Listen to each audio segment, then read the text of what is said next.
Hello, I'm Carrie Gard, and welcome to the last episode of 2023 of Tea Time with Tech Marketing Leaders. I'm so grateful you all are here.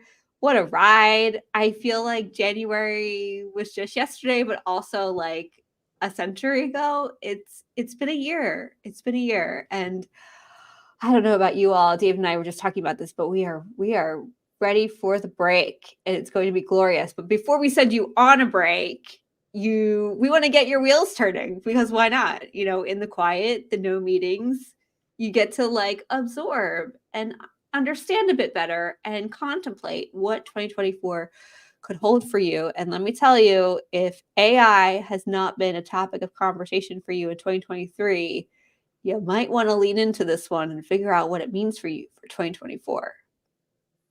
It's not going anywhere, y'all. It's not going anywhere. It's not going away. It's going to be good. This week, I have with me, ending the year on a high, is David Mundy. David, welcome back to the show. Thank you very much for having me. I'm so excited to have you. You were here with me two-ish years ago. You shared your story then. Give us a quick recap of where you were in 2021 when we last met to where you are now. Oh man, let's see. So I'm gonna run it through my head real fast. So I was Divi Cloud so I've been in cybersecurity startup arena for about 8-9 years. So I was Divi Cloud for about 3 years, from 2017 to 2020. We were acquired by Rapid7. I was at Rapid7 from about April 2020 to April 2021.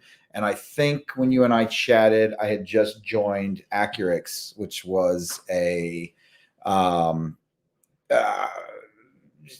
infrastructure as code, essentially cloud security for developers and builders.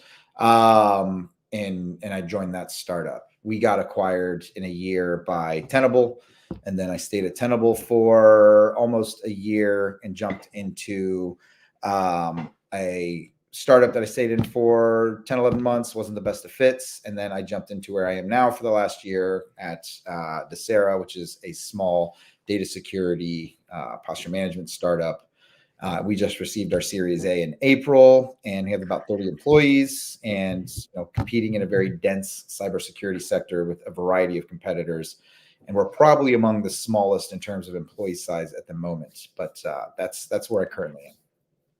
I like how you said at the moment there, because it could change. It will change. It'll be glorious.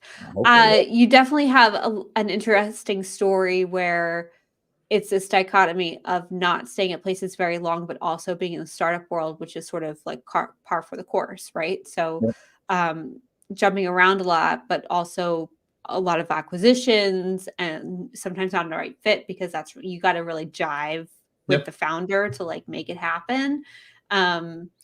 And we're not all everybody's cup of tea, and that's okay too. Yeah. And so, yeah. And so it's been this wild ride for you. But for where you are now at Desera, the work you've been doing, the reason why I reached back out to you was because the work you're doing is, I'm on the edge of my seat. Before we and I'm going to keep you all on the edge of your seat. Yeah, that just happened. Before we unpack what you got going on over there, talk about challenges you're currently facing. Like, what's the end of the year? It's Q4. Welcome to the show. Q4 is hard for anybody, but for you in particular, David, like, what's hard for you right now?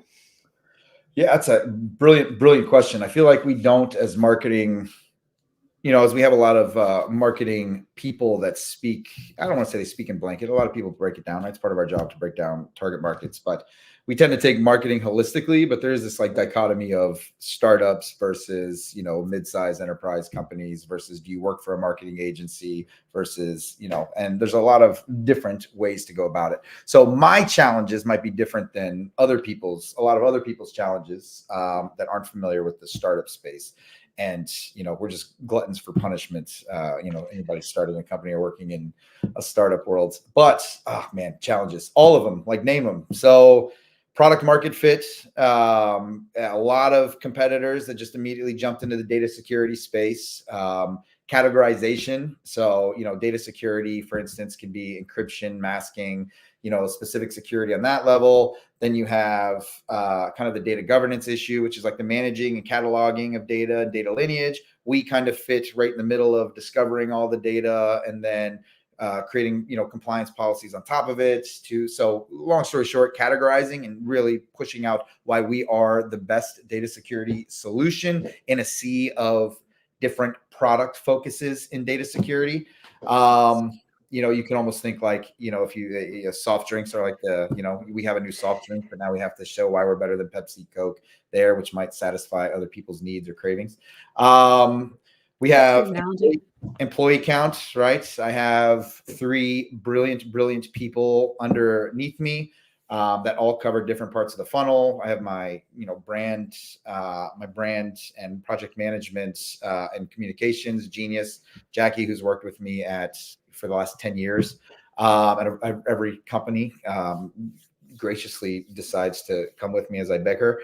I have my events genius, Twinny, who handles kind of all of the events and breaks a little bit more into the demand gen for me on the email side. And then I have my SDR leader, who really encompasses the bottom of the funnel for me and bridges that. But I mean, it's 3 of us building out essentially a company, right? We hired a sales leader in, was it probably in June? So we had to build up everything from the ground up, more or less, from startup life.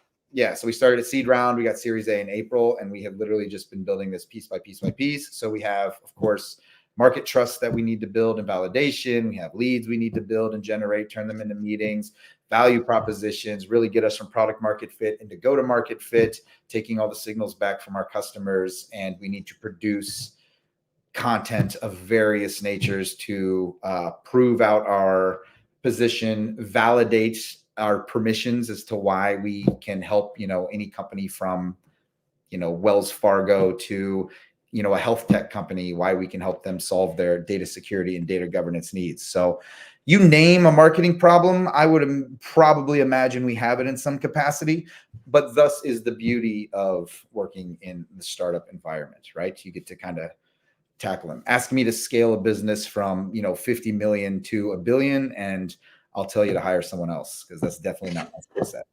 Yeah.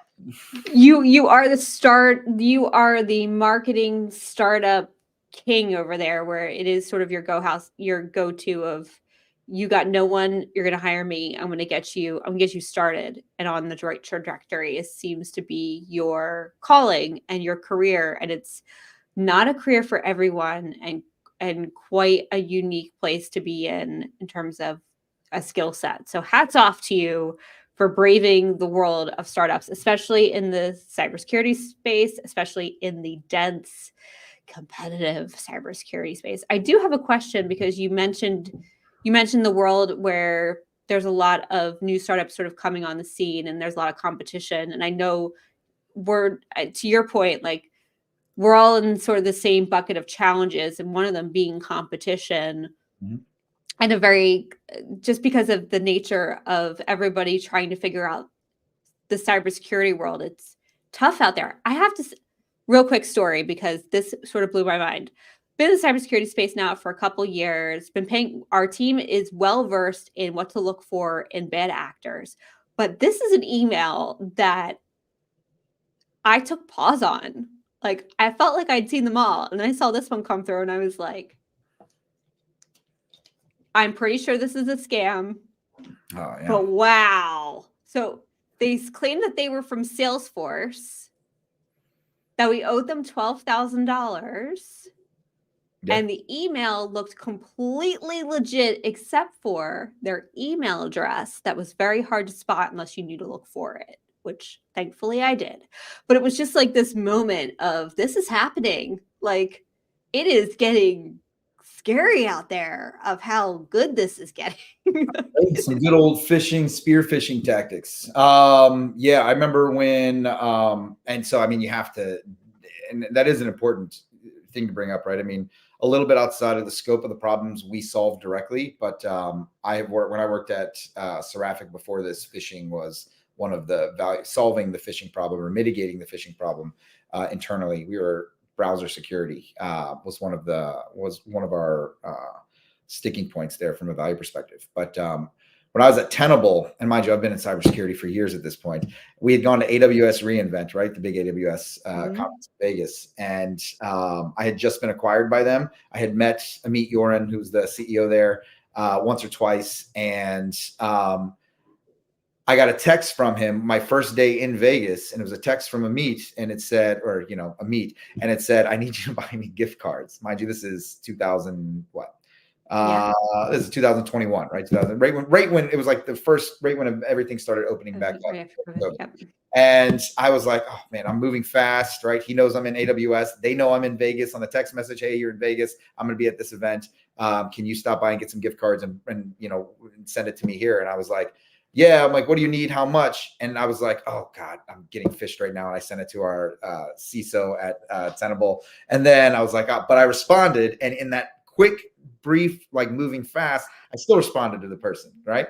And then obviously reported it, blocked the number, and did all that stuff. Afterwards, they take care of it. But I mean, you think about it, right? Me being in the cyber you're so fast. I still fell for it for a brief instance.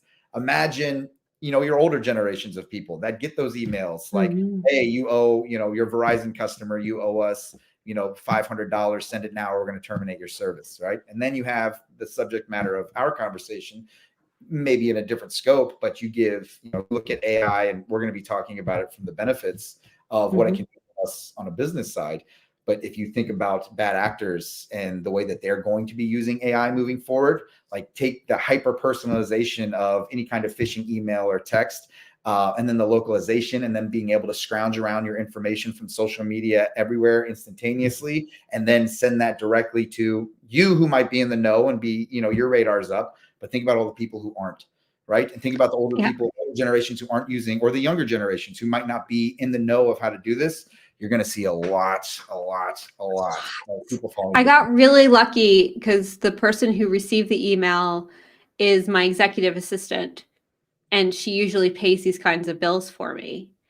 But because of the amount that they were asking for, she was like, yep. I just wanted to double check this with you. And I was like, I'm really glad you double checked this with me, because this is we get totally not okay. I would say probably on average, because we have Slack channels now internally that are like dedicated to these funny ones.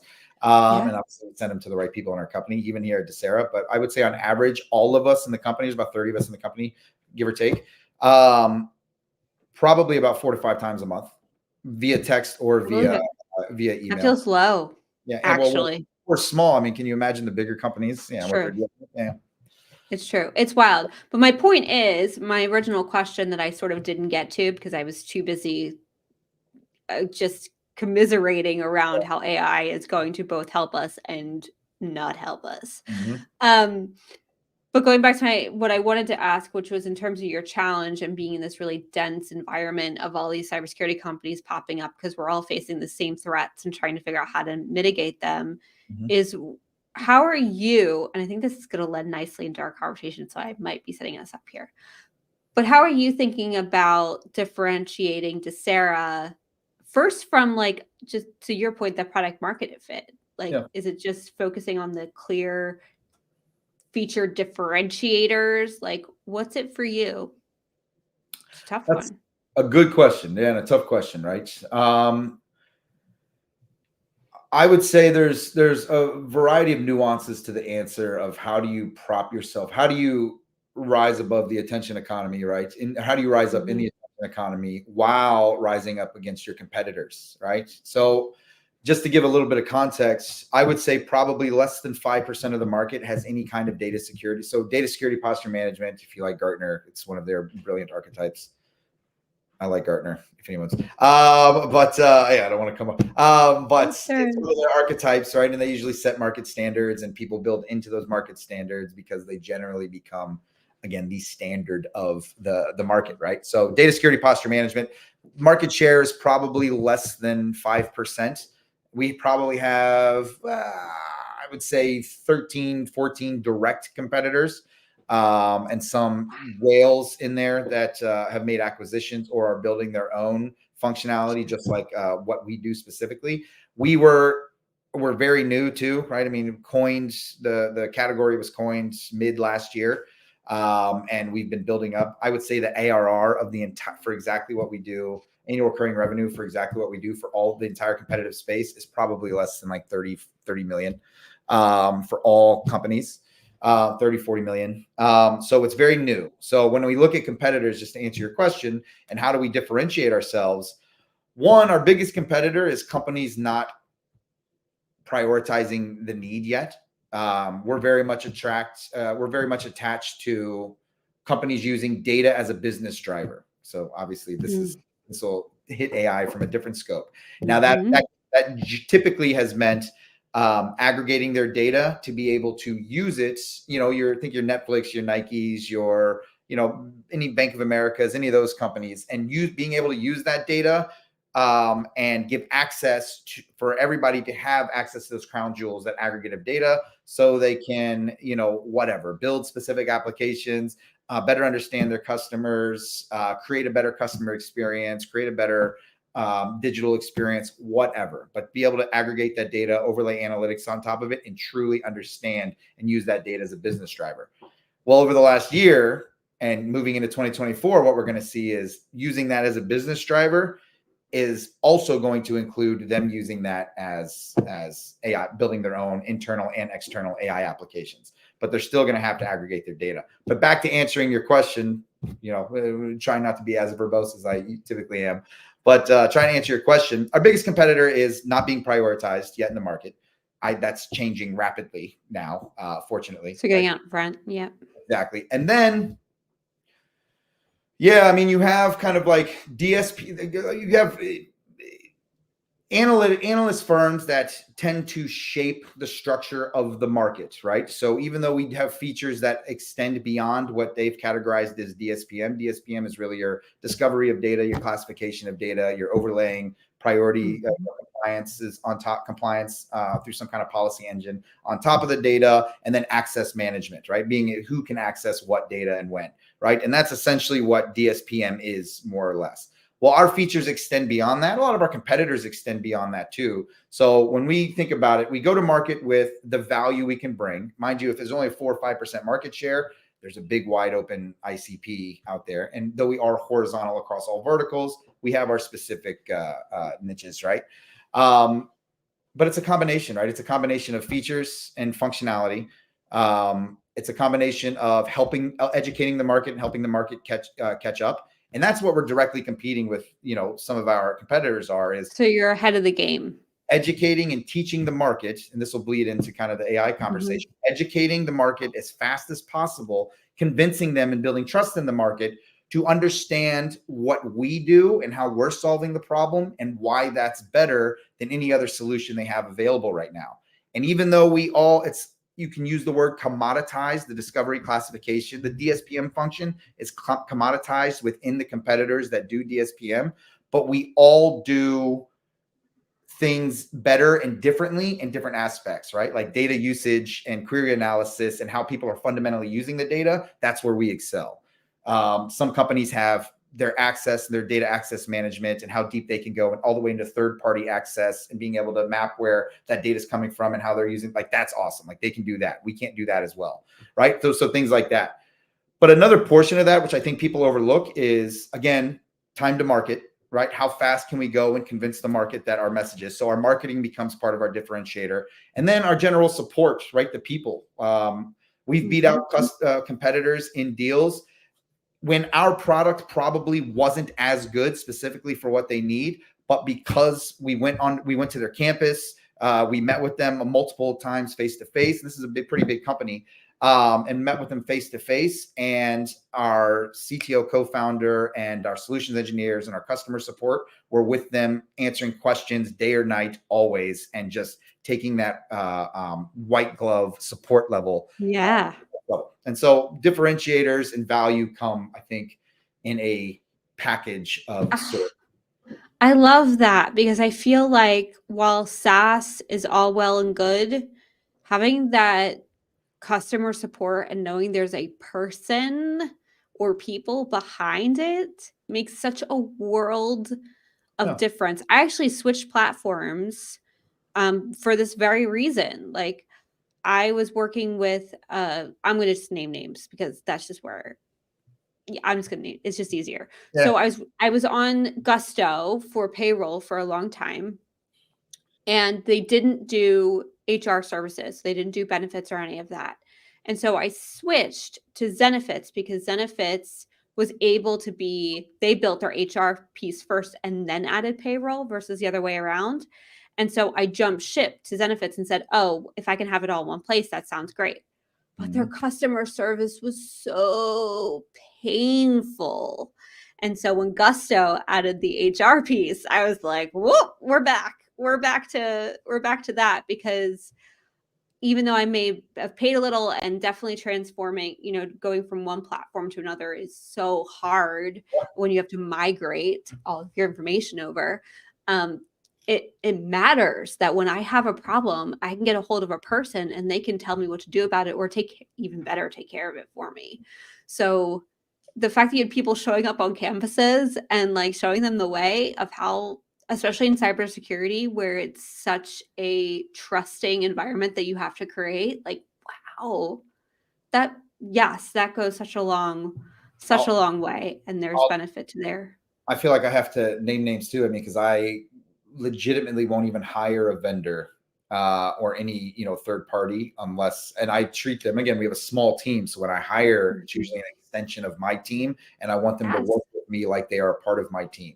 If they can't do that, understandable, but I'm usually don't have the budget or the money to go out and be hiring McKinsey to give me a market, but you know what I mean. So like, I'll give you an example. Like, there's a company called Ranked AI, and for my SEO needs, right? And it's like $99 a month for how I need it right now. They are perfect value for somebody who's building, right? Like, I wouldn't suggest, Tenable to go bring a Ranked AI in, right? Or mid-sized companies or anything like that. But for a startup community, yeah, look, they'll help me write and formulate some of the content in the blog posts. They focus on the keywords, make sure that everything we're writing is keyword appropriate. They help me rate our keywords. They give me all the analytics tools to know where we rank, how we rank against certain competitors, how we rank on keywords, and a beautiful platform.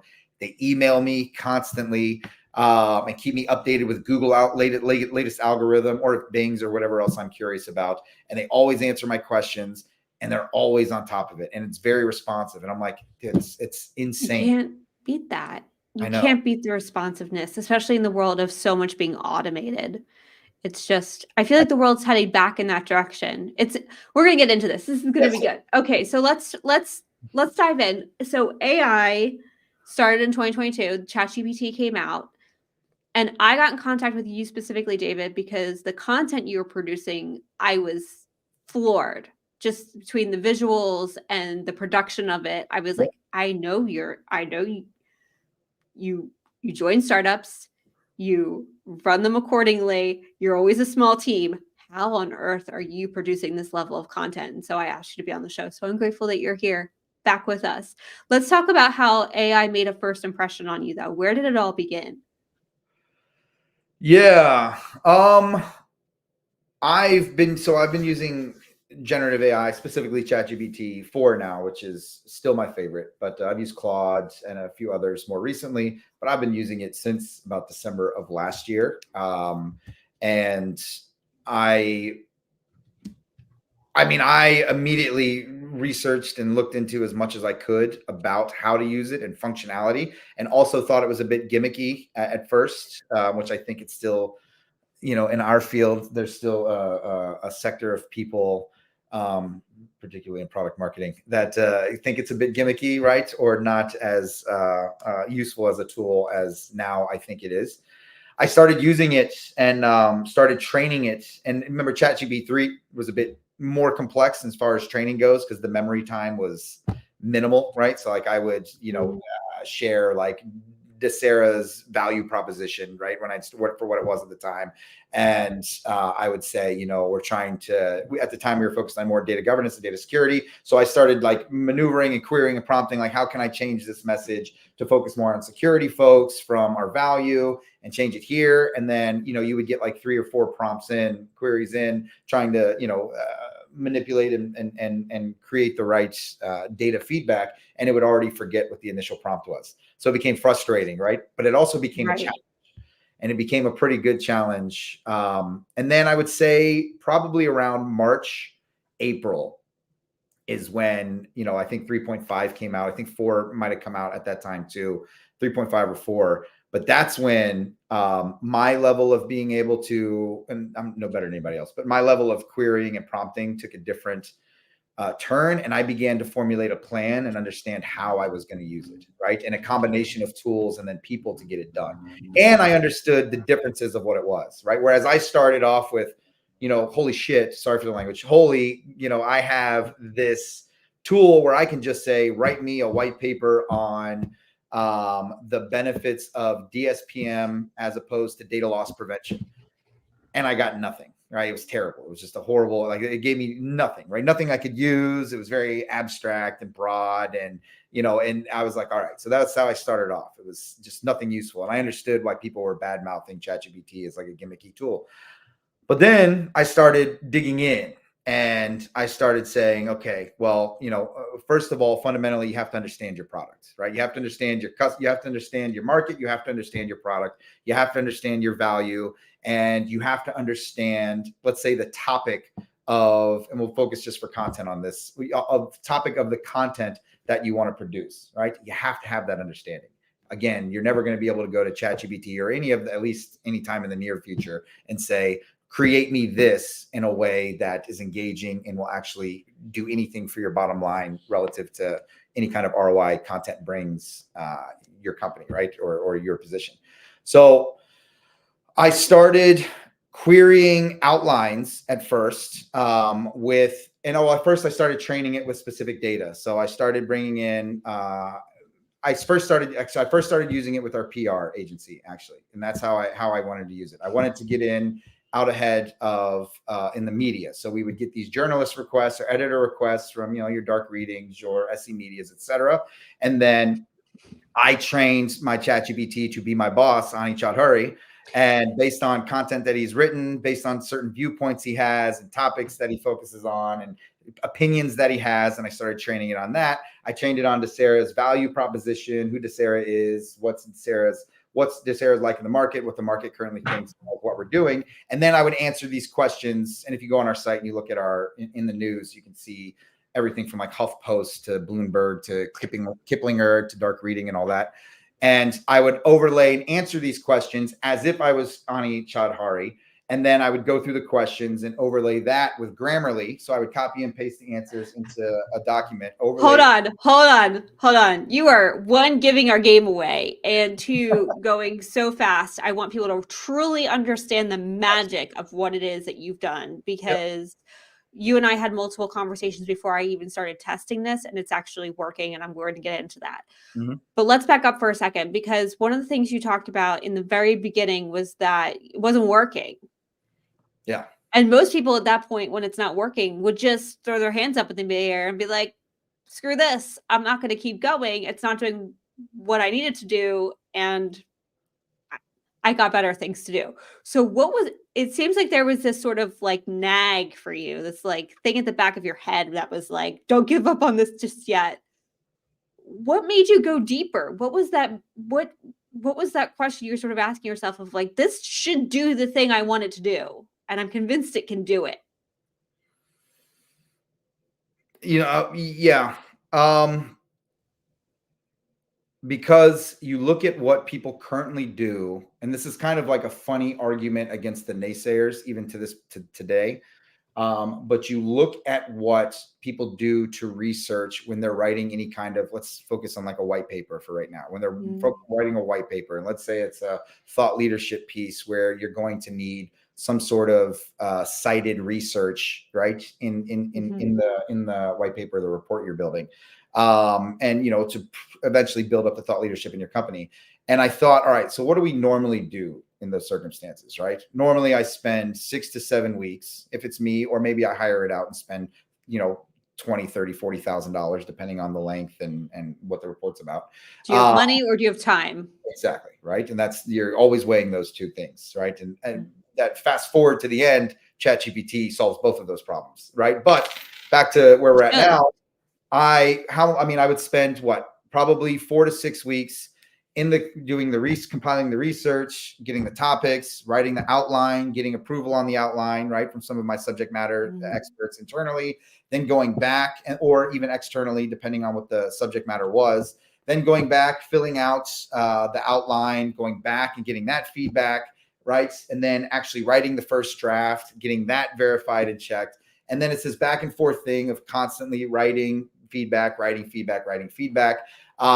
then, to produce the final result and then getting that checked off. And now you're how many weeks in and how much time where how much other things could I have been doing at that time? How much ROI? Because now you got to build the plan as well. So you can't just write content, just put it on your website and expect it to do anything. Now there has to be a plan. If you build it, they will not come. They will not come, especially not now. So you need the webinar, you need the blog post. Is it a theme for an event? You need the partners or any kind of market influencers sharing it as well. You need customers or other people quoted in it that are sharing it, and you need to build the whole plan for it as well. Then once you get it finished, well, now you got to get it designed.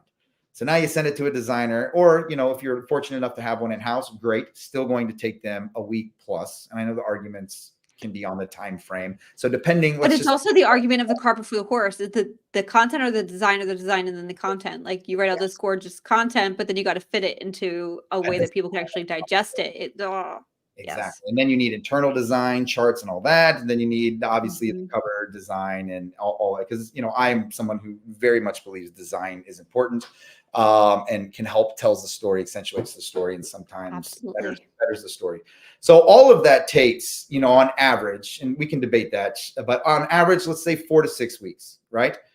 In your experience. In my experience. So I was like, all right, I'm listening to reading all this material on what ChatGPT is supposedly able to do. I'm obviously not getting it right. So that's why I dug in. I'm like, there's got to be a way. I'm like 100% a user error at this point, which is what I emailed you when I didn't get on, when I didn't join in time, right? Definitely probably user error. Let me figure it out. And then I read an article on query and prompt analysis, right? Query and prompting, and query analysis is what we do.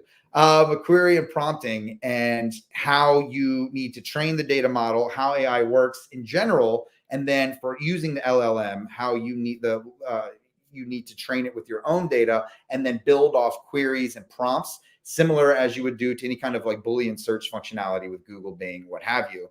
And instead of using Google search to find, sources to where I need to go and then digest the information, how can I use ChatGPT to pull that extreme amount of information to me immediately through prompts? So what I did was just so that we have this, and maybe we need to go find it, and that's fine. But do you remember where you read that article about how to prompt? I can't. I was actually trying to find it before this, and I can't remember what that initial article was, but I will try to find it after this. That would be great. I'd love to drop it in the comments for people, because I think this is the big misdemeanor.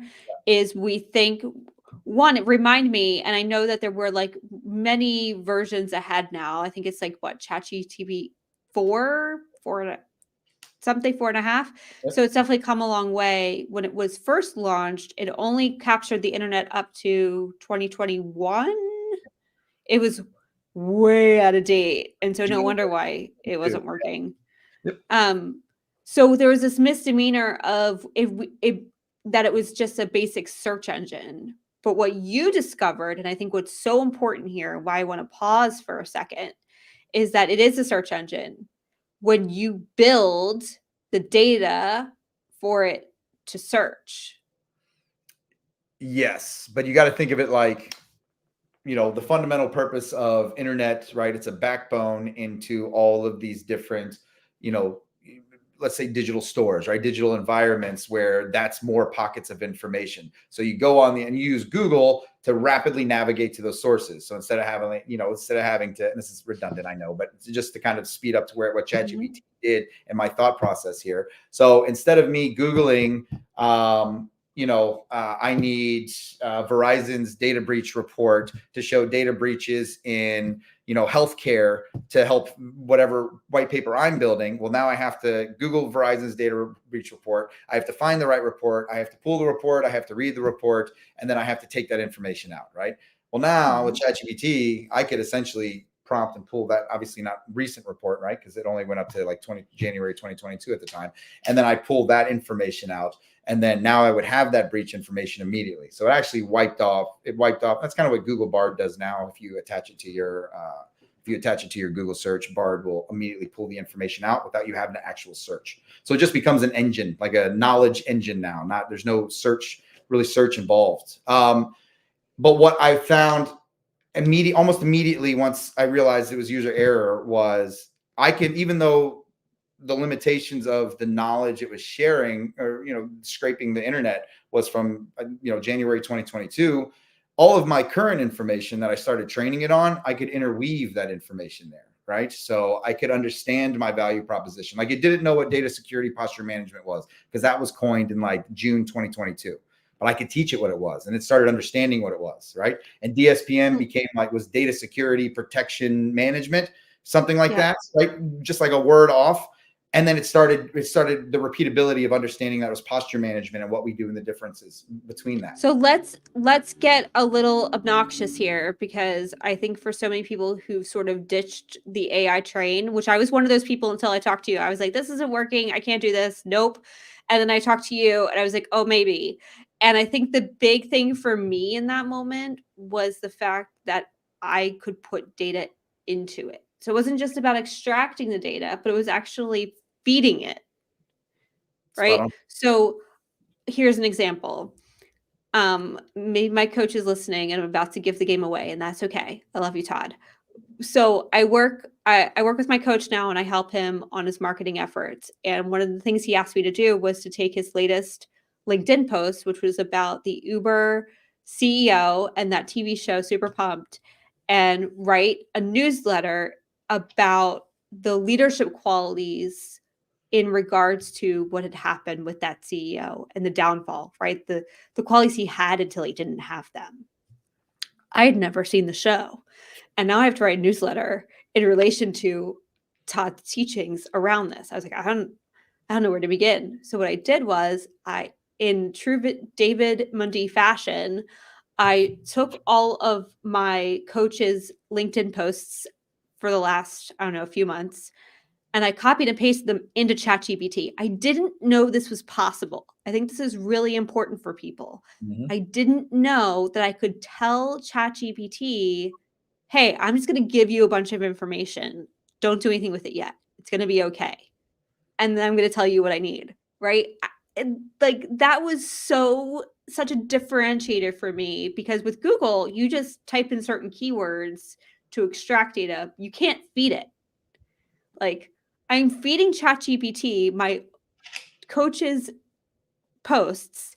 And then I said, hey, do you know this movie, Super Pumped, that launched at whatever time? And ChatGPT said, yes, I'm aware. And here's the synopsis of it. I said, great. Here's what I need you to do. And I basically prompted it on writing this newsletter in Todd's voice. And it helped me write a draft. Now I had to go back over it, but the fact that I got a 7-point list of great leadership in Todd's teachings against this TV show was mind-boggling. And it's because I took a lot of what you're saying and executed on it. So yes, ChatGPT learns through trial and error, Ixta. That 100% agree. That's why people were so disappointed. This is exactly what we're talking about. Like, you can't take it at face value. You have to train it. And you said that multiple times, David, about training it. And I just wanted to give a clear example to Ixta's point on what it means to train this thing. But you can do it quickly. It didn't take me a lot of time to drop a bunch of posts in there and say, this is what Todd sounds like, and this is what he does. So once you figure, sorry, I didn't mean to interrupt. So once you figured that out, right? And I'll ask you a question.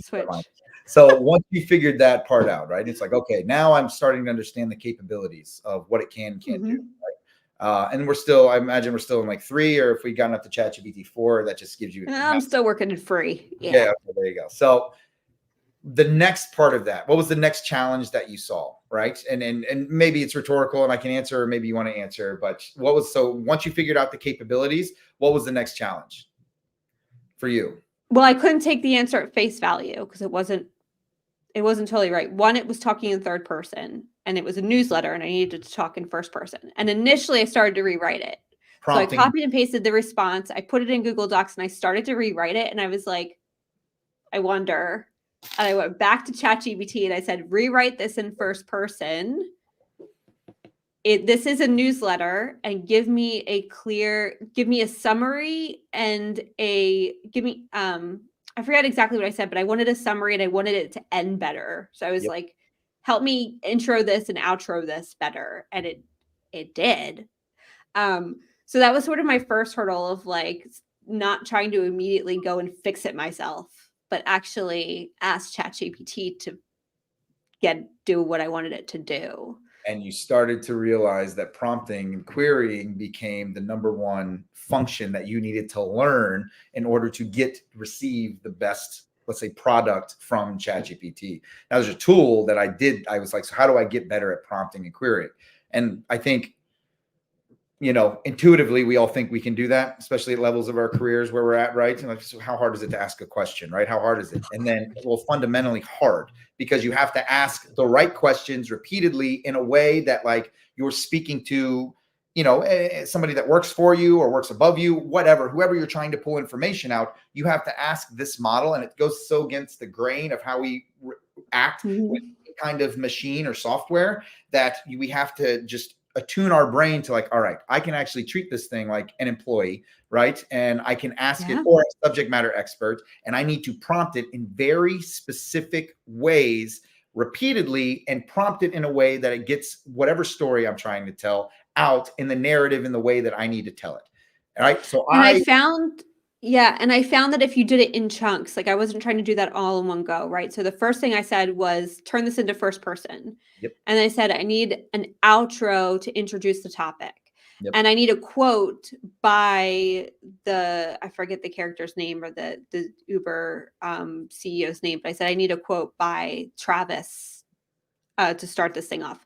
And so I started to prompt it, but I didn't try and do it all. I think that was one mistake I started making early on, is I tried to like get it all out in the first question, in multiple questions, versus like iterating on it. Yep. Yeah, I agree. And so like when I write anything now, and I kind of want to go back to a couple of things, but when I'm jumping ahead, but when I write anything now, it's usually outlines, and I have it build outline based on the data. And then to your point, I query it. And if not like necessarily the how I'm framing it, but really the content to start with.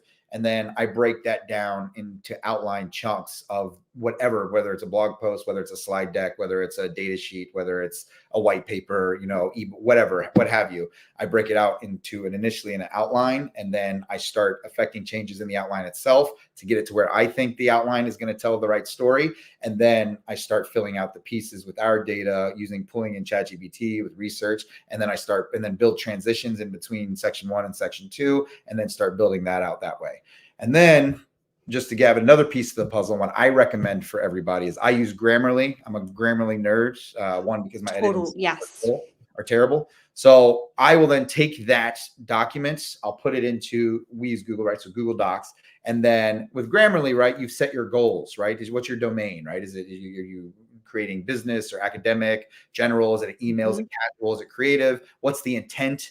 What audience are you going for? What's the formality? And you've set all that up in Grammarly. And then now you take the tone of your overall paper and you affect change through Grammarly. Not only are you making it grammatically correct, but the way that you're speaking and the way that the paragraphs and the sentences are aligned, right? And avoiding any kind of passive content, of course, but you can also talk to the audience directly how you want to talk to the audience. And that keeps the subject matter in there, right? It keeps the subject in there in the relative content, but it shifts the way that you explain it, right? Based upon how you want to speak and to what audience you're speaking, as well as obviously editing all the grammar as well. And sorry. I do want to say one thing about Grammarly, because I'm a big fan. I was convinced to start using it earlier this year, and I actually thought that people would think my LinkedIn was taken over by somebody because it was such drastic change in the way that it was actually like less errors and grammatically correct that this couldn't possibly be Carrie. I do want to say though, it's not always right because your voice or what you bring to the table does matter. And so Yep. if you're reading it out loud and it doesn't feel right, there's something to that. And so two things about that. One is I love what you're saying about ChatGPT. Grammatically, it's not always correct. Yes, So absolutely not. pumping it into a Grammarly, great idea. And bringing that human element back into it is by using your own voice to reread it is a wonderful way to make sure that you're not losing that human element between both of those things. I Yep. want to break down that outline piece because I think so many of us are jumping the gun and skipping right to the end of using ChatGPT versus thinking about what it is we're even writing about. So walk me through, do you just do a normal outline like as if you were to write a piece of content, or do you approach it differently because you know you're going to use AI to help you write it? Yeah, I mean, like, just again to fast forward this, I probably wouldn't even in specific roles. I probably wouldn't even hire anybody that doesn't have a familiarity with any kind of generative AI and is not using that at this point, especially in the startup world. So everything that I write and produce is generally going to have some kind of LLM component or generative AI component behind it. And I can give a couple examples of why. From an outline perspective, and like the human element, like, so that's, if I can back up a step, it's like a joke at Desera from the CEO all the way down to the sales team. Like, they tease me about ChatGPT all the time. And it's now come to have this, like, ChatGPT almost has this like negative or silly connotation of like cheating in some way, not being It authentic, not does being feel like creative, cheating. and being too easy at the same time. So it actually becomes paradoxical, right? And I've had to explain a multitude of times about how and why it works for us internally. Externally, I've been in a multitude of debates, right? Surprisingly, with predominantly marketing peers, most of whom are in product marketing. And I feel, and people I've worked with or people that I'm connected to or friends with. But I feel like they're particularly sensitive with the evolution of generative AI, right? But in the broad scheme of things, like, we have to look at it like what calculators did for math, generative AI is going to do for just about every other subject. And that's just, there's a great analogy that comes to mind when I think about this. It's Paul Bunyan, right? That legendary American lumberjack, right? You got Paul, this giant of a man. He's got his axe, and he's just a master, at his craft, and he's the go-to guy when you want trees cut down, right? And unbeatable with skill and speed of cutting down trees. And then a new challenge, a guy brings a new challenge to him. He's got this machine, and the machine has been built to cut down trees, and it's faster and it's more efficient than any human. So what does Paul do? He competes against it, right? And we know the story, right? And he takes on this machine in this dramatic showdown of man versus tech, and Paul breaks records, right? He gives it his all, but the machine, doesn't tire, and the machine wins. And that's powerful metaphor for what we're seeing in the marketing world today, right? Traditional methods, like relying solely on human creativity and manual processes, are dramatically being challenged by AI technologies like your ChatGPT, like the ChatGPT that I use. And I think Paul Bunyan was an allegory for industrial revolution, right? And the broader theme of the encroachment of industrialization on traditional ways of life. But we're seeing that repeat again, right? So product marketers people in general, not just product, I'm picking on product marketers right now. I have been one before. But just like Paul, these marketing people have a choice. Now they can view AI as a threat, a machine that might outperform them, and thus work to market publicly against the use of these tools and LinkedIn and Twitter and where else have you, and downplay them. Or they can see it as a valuable tool, which is what inevitably I did, and you did as well, and something that can enhance our abilities. And I want to really hone in on that, because you the human element and the creativity, and like, you use it as an enhancement tool. Like, again, you still have to understand your product, you still have to understand the market, you still have to be a marketing brain, right, and have the expertise. And then once you figure out the ability to prompt and how you can feed and train the data to give you the results you need, so that, let's say, get you 70% of the way there, 60% of the way there, right? The outline, and then building the outline incrementally. Then, right, you can and using it as that enhancement tool, you can push the boundaries of what you can do in marketing. And honestly, I would say our team is probably pushing out. And if you take like a team at a bigger company that's not using any generative AI, our team is probably pushing out the equivalent, if not more, from a content perspective. I mean, we have blog posts, we average 2 to 3 a week. White papers, we average 2 to 3 a quarter. Website content, 2-pagers, data sheets, sales decks, emails, press releases, social media content, trend jacking responses to the media, responses to journalist inquiries. I mean, all of that. And we do that consistently across the board, right? And we have content specific goals, and we take feedback, and we have our subject matter experts look at it, and we make sure we prompt we're not just using ChatGPT to create all of the content, right? The human element, all of that has either been prompted into it. We're also editing it ourselves and making sure it's our voice. We're making sure, because everybody's complaining about plagiarism. I haven't seen one piece. I put it through Grammarly's plagiarism check. Not one piece has ever been. I mean, they have like the 1% where like 5 generic words are considered plagiarism, but other than that, it passes the test. We pass any of the AI checks as well, because again, you're prompting piece by piece, and you're creating from the outline, not just one holistic piece there. And that's generally the product we've been able to create. And again, we would not be where we are today as a company without being able to utilize this tool for some of the successes we've had. I think it's such an important point you're making, David, that I want to make sure that if you take nothing away from the conversation, it's this. So a quick story. I was a photography major. I went to school at Drexel University for photography back in the early 2000s before digital. So all these photographs back here were taken on film, awesome. 4x5 pieces of film. Mm-hmm. And I was determined to print them in a dark room on silver. And my professors were like, they got to be big, and they got to be on this gorgeous paper that's not reflective. And I'm sorry, but you got to scan them in digitally and print them that way. I could not have gotten these photographs the way that they are in a non-digital world, much to my dismay, believe me. And so, but I had to understand how photography works at its core in terms of light and f-stops and speed. And I got the beautiful way to play with the billows to get the right depth of field and all of that fun jazz, because I was fancy and went to school for it. And then I could take it to digital in a way that no one else could, because I had the fundamentals down, right? And I think that's what we're trying to say here is like, this is not out to replace anybody. This is a tool to help you do what you do faster and better than anybody else, because you understand the fundamentals. You're not trying to skip steps. You're trying to figure out how this thing can make you do what you do even so much better, because the sky's the limit now.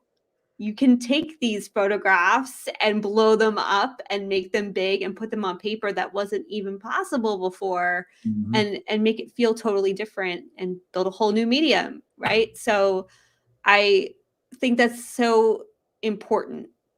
AI is not here to replace us, especially when it's a craft that we've done for so long. It's here to help us do it that much better. And I got to tell you, like, it does take a finesse. Like, I didn't just produce this content for my coach and then hand it off to him and say, here you go.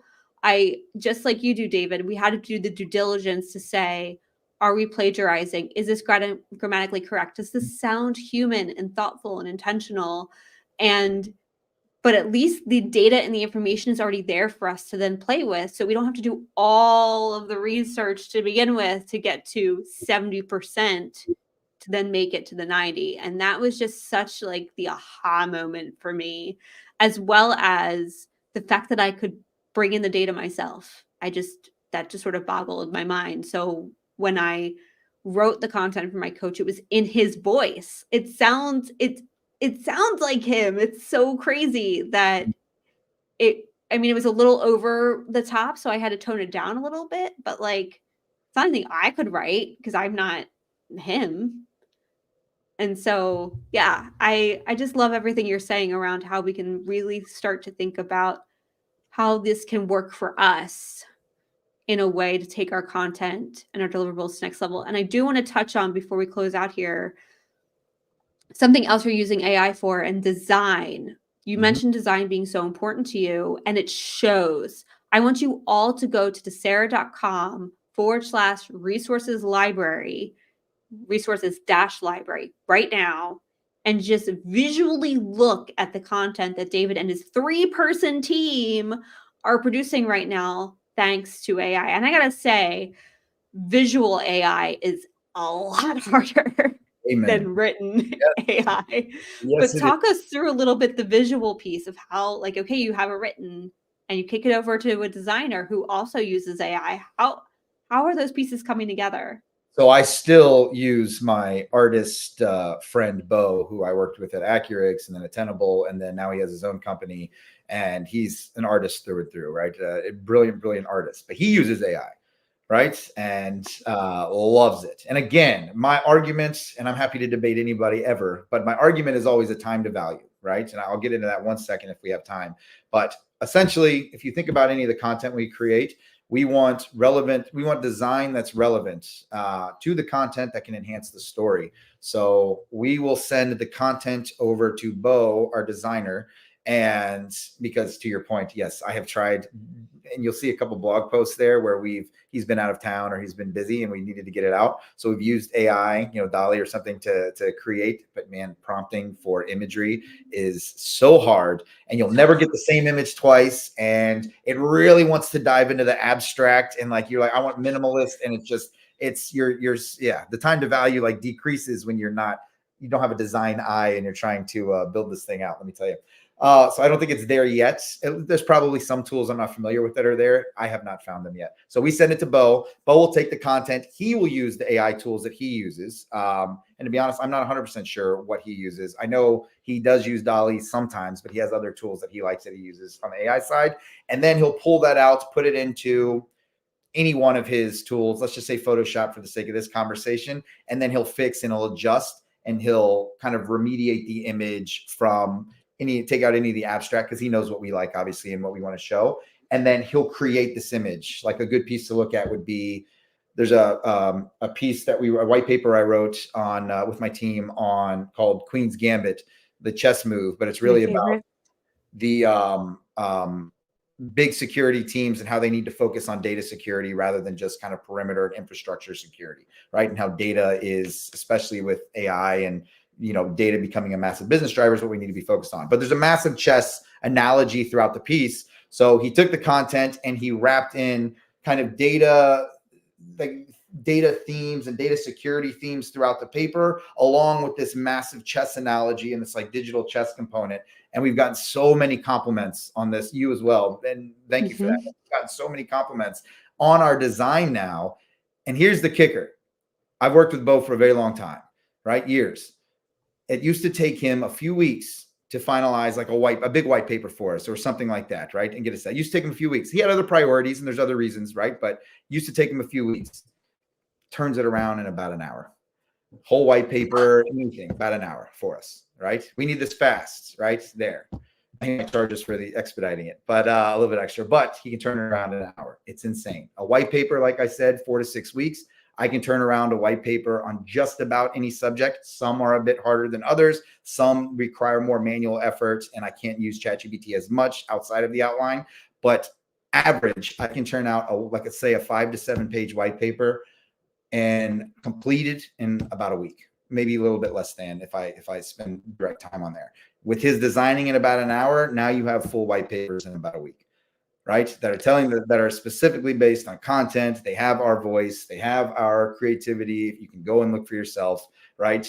They have your analogies, but that goes back to the prompting and the way that people use it, right? ChatGPT wasn't going to, I'm not saying it's a good analogy of Queen's chess and data security. So we can argue that on a different point, but ChatGPT is not going to give me that analogy, right? That's right. The creative human element to what you were talking about. That's the enhancing ability and how people need to be focused on these AI tools as a tool to enhance the same way HubSpot or Marketo enhanced our marketing automation abilities and created, the ability to nurture and send mass emails and analyze it the same way Salesforce was able to take our customers from an Excel spreadsheet, right, and put them into, and there were CRMs before Salesforce, I know, but and be able to manage our leads, prospects, customers, and start pulling out that data and that information the same way those have evolved, right? This is a tool that can enhance. And to your point, yes, in no way replace. Matter of fact, help hire more, and especially people that have prompting ability. Yeah. Oh my gosh, David, we could talk about this all day. And I do think we should meet up in the new year and talk about creating a course around this, because I think this is where everything is going to head. You're ahead of the game, as is your company, clearly. And I think this is a great way to educate your buyers on why they need you, because it's almost that practice what you preach, right? So if your whole product is based in AI, and then you're using AI through all the different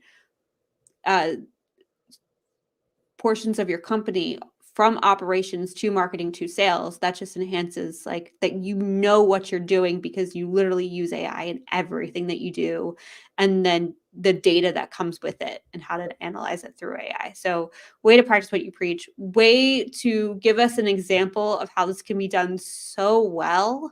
And in less than a year, like you've really cracked onto something, and I think we all need to pay attention to it. So I'm so grateful for you to come along and share it with us. Before we close out, we talked in 2001, which feels like eons ago. What's new for you in the last 2 years, especially after COVID? Have you picked up any new hobbies? Are you traveling more outside of work? What's a new exciting thing that's been going on for you? Trying to avoid dad bod, I think, is the number one thing, right? No, I found I just started to get, I got into being more active, in shape. So like, here's a funny thing about this real quick, right? I've always heard, growing throughout my career, has been, oh, make sure you spend time with your family. Like, family is there forever. Your jobs are going to come and go, but spend time with your family. And it's always been like, there's an interesting, like, let's say dichotomy there, because it's like, yeah, but for us that are up and coming, we don't have a lot of time, especially in start, because we're working 60, 70 hours. And I feel like being able to spend time with your family is a luxury you get to have once you've quote unquote made it, right? Then you get the luxury of being able to do that. But for when our hands are in the dirt and we're in the field and we're growing throughout our careers, it's tough. So what have I been doing post-COVID? Fortunately, because I've been doing this for like 17, 18 years when I didn't have as many white hairs, I have now in the privilege and the luxury of, I have a 3-year-old and a 7-year-old. So, I mean, and I'm fortunate to work from home in the startup world. So I get to watch my kids grow, and I get to spend all the time in the world with my kids and pick them up from school and tease them and embarrass the just daylights out of them with all their friends. I get to play sports with them, and my daughter's starting jujitsu soon. My son's starting Muay Thai soon. She dances, they sing, they play basketball, they swim. I mean, so I'm a very fortunate situation. And I understand that a lot of people can't, and just luckily I built up through my career to get here. But I would say being more active myself, and being more in shape, basketball, working out, boxing myself, but being able to spend time with my children in a variety of ways has just been, my mom had to work, and she worked nights, and she did everything she could to get me and my brothers a good life. But she just could not be there all the time, even though she was there as much as she could be. So it's a blessing for me to be able to watch my kids grow and have the luxury to do that. So, it's cool. Not to get cheesy or end on a cheesy note. No, I'm so there with you. It is definitely like what remote has brought to us all, of this ability to be with our children as they grow up. It's the pinnacle, like it's that 3 to 10, 12 years. Like that's what we get. And then they go off with their friends and they forget about us, and that's fine. But like can I make one more really quick pitch to AI, especially because I know people are going to see this, and I'm going to have friends that are going to laugh at me and they're going to debate me again. So I want to, this is one of the arguments, just real quick, I promise. Let's do it. So I said, it's like, imagine you have two, you have 3 chefs, 3 amazing chefs, and 2 of them you give 3 ingredients, but you give that 3rd great chef just an extra ingredient, right? That 3rd great chef now has an extra ingredient, right? Well, now that chef has the ability to do something special with that one extra ingredient, right? And that analogy came from Chamath Palihapitiya, who's, if you're not familiar, for those who aren't familiar, is VP at AOL, VP of growth at Facebook, and now he's a pretty prominent VC.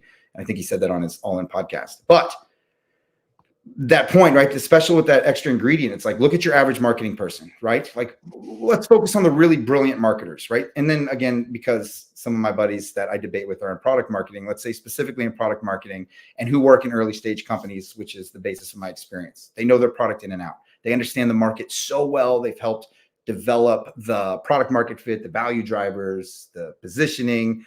They've helped sales find the ideal customer profile and the target buyer. Now they're building their go-to-market strategy, and they need to build and grow the fuel to power the demand gen engine. And in most cases, these engines feed a lot of marketing vehicles, right?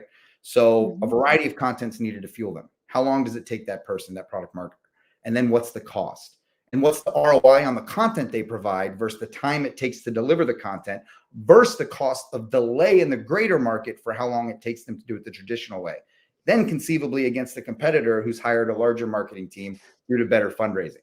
So when you look at like the value of AI tools, I often ask people, yes, there's a lot of work that needs to go into learning how to prompt and how to train it and to build it.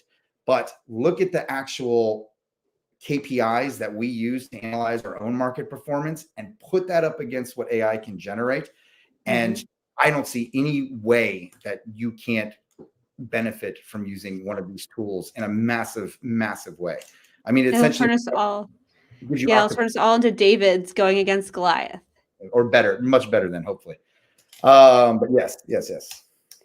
It does. It gives those smaller teams a huge edge, as you've proven with your 3-person team producing amazing content in a very short amount of time. You are the book, the case study for sure on how to do this. And I'm so grateful that you brought those ingredients to the table for us on how we can start to figure it out. We gotta figure it out, whether we want to or not. It's like how I had to figure out digital photography, whether I wanted to or not. Had to figure it out. And we're going to be up against that with AI. And you just gave us a huge leg up, David. And I'm so, so grateful. I'm grateful to our listeners. Thank you for joining us. If you liked this episode, please like, subscribe, and share. I appreciate you. We're heading into 2024. I am booked up for the first 8 weeks. We have some great shows lined up for you. So please, like I said, like, subscribe, and share. This episode was brought to you by MKG Marketing, the digital marketing that helps cybersecurity and complex brands grow via SEO and digital ads. If you want to be a guest, come hang out with me. I'd love to have you. And let's bring in the new year. Thank you all so much. Thank you, David. What a way to end the year. Amen.